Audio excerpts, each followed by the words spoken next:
नमस्कार दोस्तों, कैसे हैं आप लोग। हम उम्मीद करते हैं कि आप लोग स्वस्थ होंगे, मस्त होंगे, क्योंकि हम आप लोगों के लिए मनोरंजन से भरा हुआ गीत लेकर के सुनाते हैं ताकि आप लोग हमेशा हंसते रहें और मुस्कुराते रहें।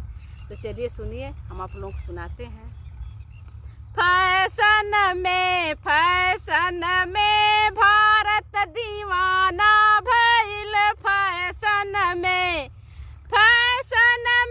भारत दीवाना भइल, फैशन में अगुआ का बहिना घड़ी हाथ में लगावा, टाइम होठ पर दिखावा, साइकिल बाग में चलावा, यार रोड पर बुलावा। फैशन में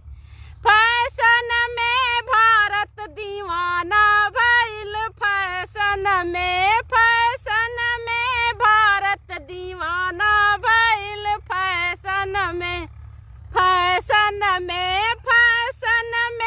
भारत दीवाना भइल, फैशन में समधी का बहिना घड़ी हाथ में लगावा, टाइम होठ पर दिखावा, साइकिल बाग में चलावा, यार रोड पर बोलावा। फैशन में भारत दीवाना भइल, फैशन में भारत दीवाना भइल, फैशन में दूल्हा का बहिना घड़ी हाथ में लगावा, टाइम होठ पर दिखावे, साइकिल बाग में चलावा, यार रोड पर बोलावा। फैशन में भारत दीवाना भइल, फैशन में दूल्हा का बहिना घड़ी हाथ में लगावा, टाइम होठ पर दिखावे, साइकिल बाग में चलावा, यार रोड पे बोलावे। फैशन में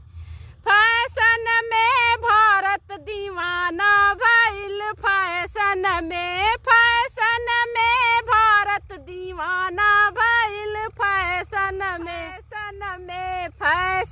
में भारत दीवाना भइल, फैशन में ननदोई का बहिना घड़ी हाथ में लगावे, टाइम होठ पर दिखावा, साइकिल बाग में चलावा, यार रोड पर बोलावे। फैशन में भारत दीवाना भइल, फैशन में भारत दीवाना भइल, फैशन में। तो दोस्तों, एक गीत आप लोग कैसी लगी कमेंट करके हमें ज़रूर बताइएगा। फिर मिलेंगे अगले गीत में, तब तक के लिए बाय बाय।